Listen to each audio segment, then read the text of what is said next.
Entonces,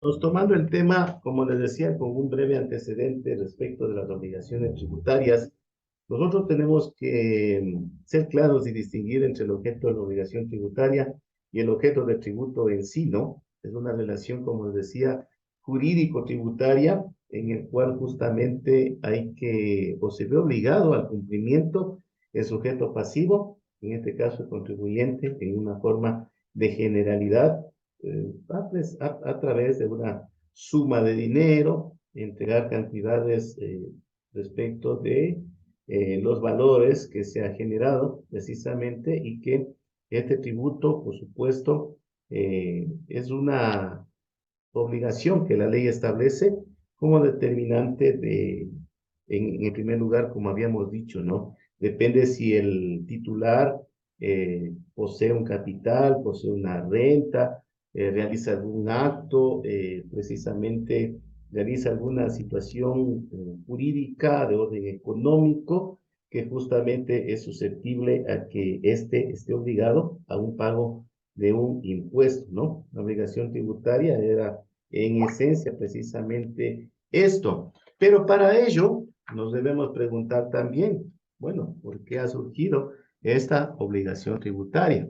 Y valga la ocasión precisamente para ampliar este tema y referirnos a lo que es el RUC, el Registro Único de Contribuyente, ¿no? El Registro Único de Contribuyente, por sus siglas, conocido como RUC, es lo que se conoce al pie de la letra, es el sistema que ha implementado el Servicio de Rentas Internas, que le permite al contribuyente precisamente llevar el control del pago de sus obligaciones tributarias, el pago de sus impuestos, de sus tributos, y que precisamente se distingue entre dos tipos de personas, como les había dicho, usted, yo, en tema particular, como personas naturales, y cuando hay una asociación, una empresa, un consorcio, precisamente como personas conocidas como sociedades que realizan, como les decía en antecedente de este tema, actividades económicas, por supuesto, lícitas en el país, ¿no?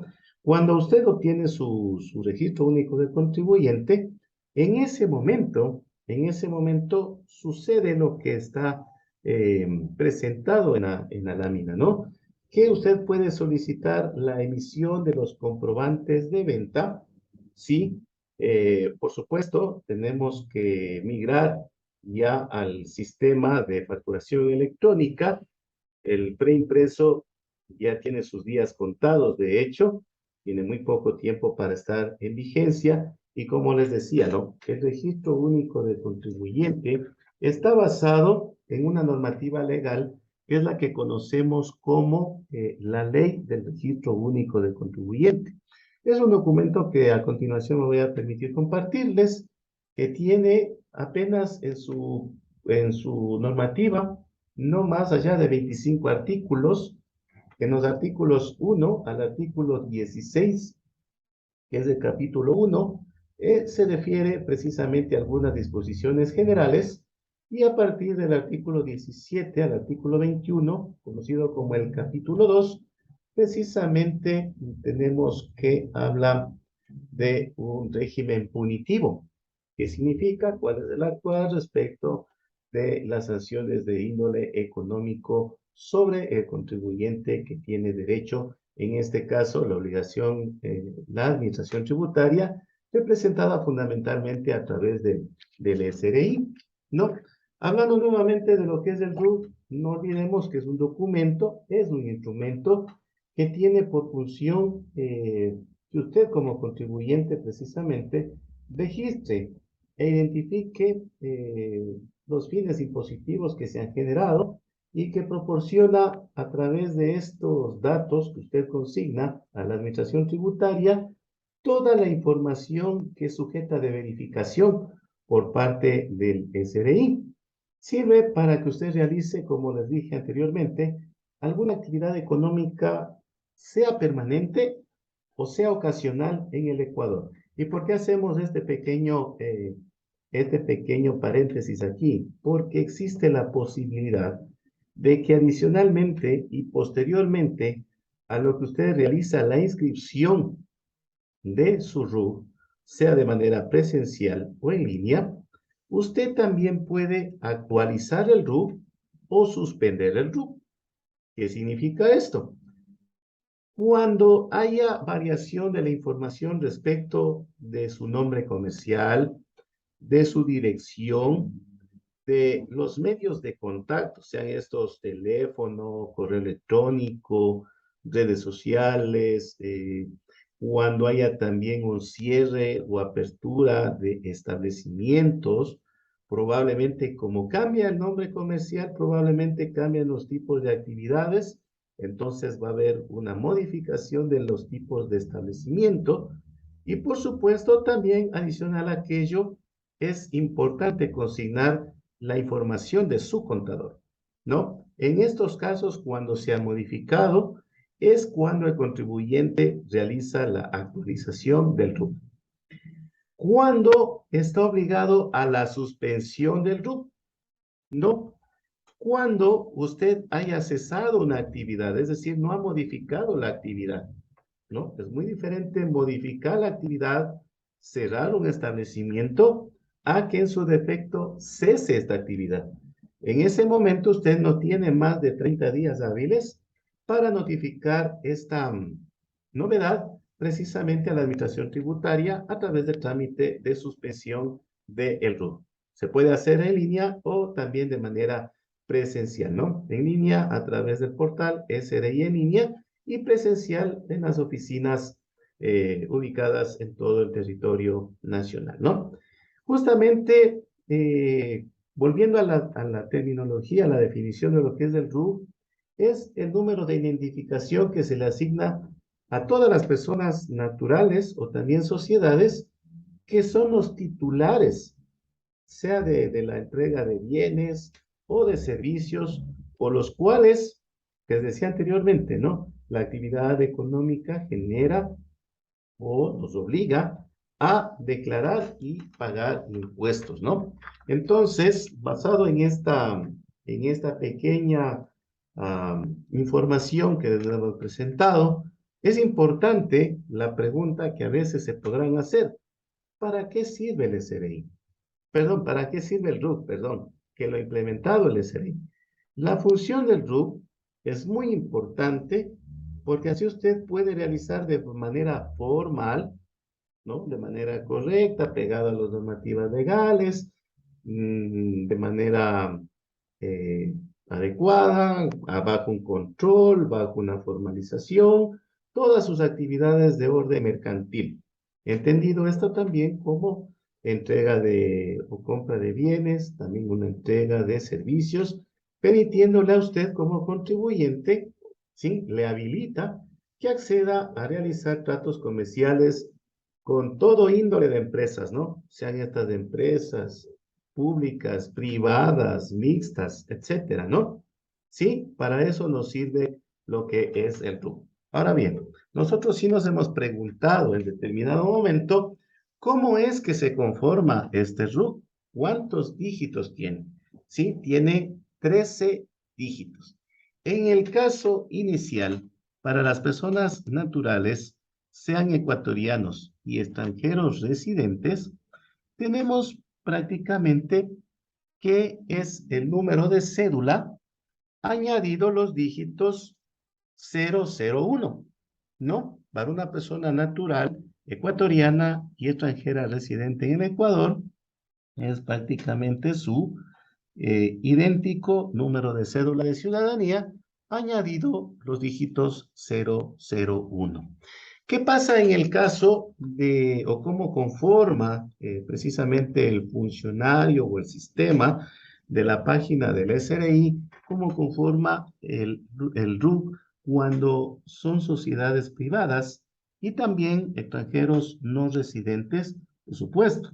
No tiene cédula de identidad, no es una persona a la cual se le pueda asignar como manera análoga en el caso anterior. Tenemos que los dos primeros dígitos son o corresponden a la provincia, ¿no? Acá se nos ha puesto de ejemplo el 02, que si no me equivoco pertenece a la provincia de Bolívar. Si fuera en la provincia de Chimborazo, tendríamos los dos dígitos 06, ¿no?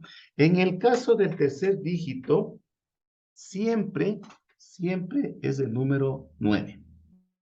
A partir del cuarto al noveno dígito son números sucesivos asignados al azar, ¿no? Y por supuesto, el décimo dígito es lo que se conoce como un dígito verificador. Esto está en un catálogo precisamente aprobado por el SRI para su asignación, dependiendo del sector al cual pertenece, ¿no? Y finalmente tenemos cómo se conforma el RUC para lo que son las sociedades públicas, ¿no? Varía un poquito, nada más, respecto con las sociedades privadas, en el sentido de que hay la similitud inicial en los dos primeros dígitos que corresponde a la provincia, ¿no? Me parece que el 17 es Pichincha, 18 es Tungurahua. Inicialmente se conformó en orden alfabético, ¿no? Desconoceríamos totalmente los dígitos de las nuevas provincias que se han conformado en el Ecuador, ¿no? Inicialmente era una asignación en orden alfabético.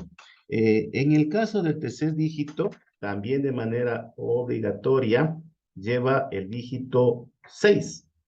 ¿Listo? Entonces, a partir del dígito 4 hasta el dígito octavo, también es una sucesión aleatoria de dígitos que lo asigna el sistema, con una variante con el caso de las sociedades privadas, el caso anterior, de que el noveno dígito va a ser un verificador en base a este catálogo internacional que les acabo de manifestar, y el décimo dígito, acá hay un error en el ejemplo, el décimo dígito siempre es el cero para sociedades públicas, ¿no? Siempre es el número o el dígito cero para hablar con un poquito más de propiedad. Y como ustedes pueden ver, adicionalmente, toda la estructura del root en sus tres últimos dígitos es el 001, ¿sí? Entonces, esta es la manera en que se conforma el root, ¿no? Como información adicional, para recordarles, como les dije, el RUC contiene 13 números y va a depender del tipo de contribuyente. Ya hemos visto que existen tres tipos de contribuyentes. Personas naturales, a las cuales por defecto es un mismo número de cédula de ciudadanía más 001. Varía en su conformación para sociedades privadas y, por supuesto, para sociedades de orden público.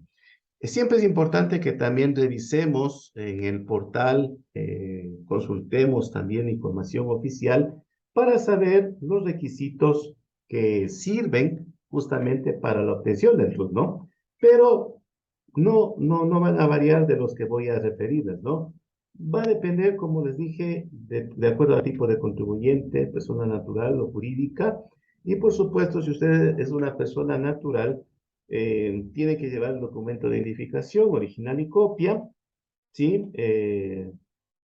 En caso de ser, como les decía, extranjeros residentes. En el caso de ser ciudadanos ecuatorianos, su cédula de ciudadanía, certificado de votación, tener también conocimiento claro e indicar la actividad económica que usted va a realizar, y por supuesto un documento que certifique la dirección donde va a realizar la actividad comercial, lo que conocemos comúnmente como una planilla de pago de un servicio básico, ¿no? ¿Cuáles son los servicios básicos? Energía eléctrica, agua, pago de algún predio, etcétera, ¿no? Pago actualizado, obviamente. Existe también, como les decía, recuerden que teníamos que aclarar muy bien nuestra actividad comercial, ¿no? La actividad económica que vamos a presentar. Y en el caso, por ejemplo, que nos incumbe a nosotros, podría ser el sector del transporte, ¿no? Para transportistas, como requisito, tienen que presentar el original y copia del título habilitante, tienen que presentar el documento de factibilidad, en el caso su equivalente. ¿Cuál es el equivalente de un documento de factibilidad? Cuando hay una resolución de cambio de socio o incremento de cupo. ¿no? Que esto ya también vamos a hacer una pequeña ampliación en la siguiente unidad, siempre que se identifique claramente al contribuyente. Obviamente acá tenemos varios ejemplos, ¿no? Tal vez para profesionales, su título profesional de tercer nivel, que será verificado a través de la página web del CNESID, ¿no? Si es un contador bachiller también, si es diplomático, si son de pronto menores no emancipados, etcétera, ¿no? Hay una guía completa para estos sectores. Me he permitido dar un poquito de ampliación respecto del transporte porque es el sector en el cual nosotros estamos involucrados, ¿no? En el caso de una persona jurídica, para tener el dato informativo, tenemos que llenar el formulario 01A y el formulario 01B. Adicionalmente, nos prestarán la respectiva ayuda, ¿no? Datos de información básica. Por ser una persona jurídica, tiene que existir el nombramiento de representante legal de esta sociedad, ¿no? Tiene que presentarse la cédula de certificado de votación de su representante legal, ¿no? Tiene que entregarse un documento que certifique adicionalmente la dirección donde se va a realizar la actividad comercial. ¿Cómo lo justificábamos? A través de la presentación de planillas de servicios básicos, ¿no? Todos los documentos habilitantes o requisitos precisamente tienen que ser presentados, mucho ojo con esto, originales y copia. Y justamente presentados a nivel nacional en cualquiera de las agencias que precisamente tiene el SRI. Ahora, ¿por qué se exige esta estrictez en los requisitos? Porque el RUC, a más de reflejar el número que le corresponde, ya lo vemos acá, cómo se conforma, también refleja datos personales, actividad económica, sus datos de orden jurídico también, casos de sociedad, acompañados de la dirección. Todo esto, a manera posterior, va a estar incluido ¿en qué documentos? Fundamentalmente en las facturas. Recordemos que la facturación de documentos preimpresos tiene ya sus días contados y en el caso de una información errónea en una facturación electrónica, nos generaría ciertos inconvenientes con la administración tributaria.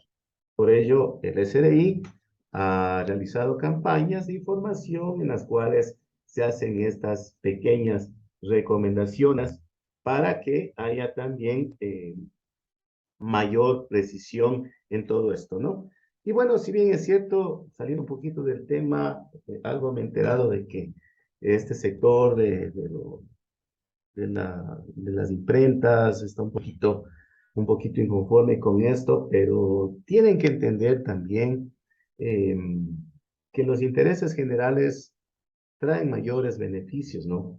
Hay menor gasto, ¿no? Menor gasto de papel, hay un apoyo a la ecología, a cuidar el ambiente, hay menos montones de documentos, menos archivos físicos que llegar, ¿no? Y dependiendo de la naturaleza inclusive del contribuyente, no todos tenemos esa suerte, obviamente, aquellos que venden o tienen una actividad muy onerosa, precisamente ya pueden contar con un respaldo de esa información en lo que se conoce como la nube, ¿no?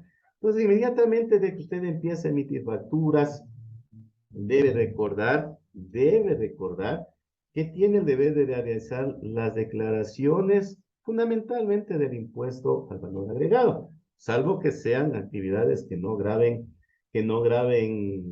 IVA, ¿no? Esas, en cambio, se hace la declaración semestral y también hay que declarar el impuesto a la renta, esto en periodicidad anual. Es importante también que justamente tengamos en cuenta todas las normativas que están vigentes, ¿no? Nosotros precisamente ya vamos a ver también cómo se nos califica o se nos clasifica, qué tipo de contribuyentes somos, cuáles son estas obligaciones, de qué se trata el nuevo RIMPE y por supuesto hay que tener en consideración estos temas también, ¿no? Tenemos nosotros también que guardar en consideración que existe la posibilidad de que usted cuando ha finalizado, ha cesado una actividad económica, tiene que dirigirse a realizar la suspensión de su RUC, porque en el caso de no realizarlo, en un tiempo máximo de 30 días hábiles, se siguen generando obligaciones. Va a tener que seguir declarando los impuestos, va a tener que seguir precisamente cumpliendo con estas obligaciones, y en el caso del incumplimiento hay ciertas sanciones o pagos, ¿no? Como les dije, es muy importante cuando hay un cambio de información, cambio de actividad económica, justamente hacer la actualización del RUC. ¿Cuáles eran estos cambios o variaciones o actualización del RUC? Cuando nos cambiábamos de domicilio, cuando aperturábamos o cerrábamos sucursales o establecimientos, cuando se actualizaba la actividad económica o se incrementaba una actividad económica, y por supuesto, para personas jurídicas es una obligación hacer la actualización de los datos de nuestro contador. ¿Sí? Entonces, estos detalles, estos informes preliminares, esta información es muy importante para que ustedes lo tengan en cuenta en el tratamiento de temas posteriores. Antes de olvidarme, acá también nosotros habíamos incluido el ciclo del contribuyente, ¿no? Y como les decía, ¿no? Paso 1, inscripción de nuestro RUC. A partir de aquello, nosotros vamos a hacer la emisión de documentos, vamos a hacer la declaración o cumplir con la declaración de impuestos. Si estos impuestos, de acuerdo a los niveles, rangos, márgenes, generan o se consideran sujetos de pago, por supuesto. Así que ese es nuestro ciclo como contribuyentes que hay que tener muy en cuenta para posterior, ¿no? Y hemos visto también la conformación del registro único de contribuyente.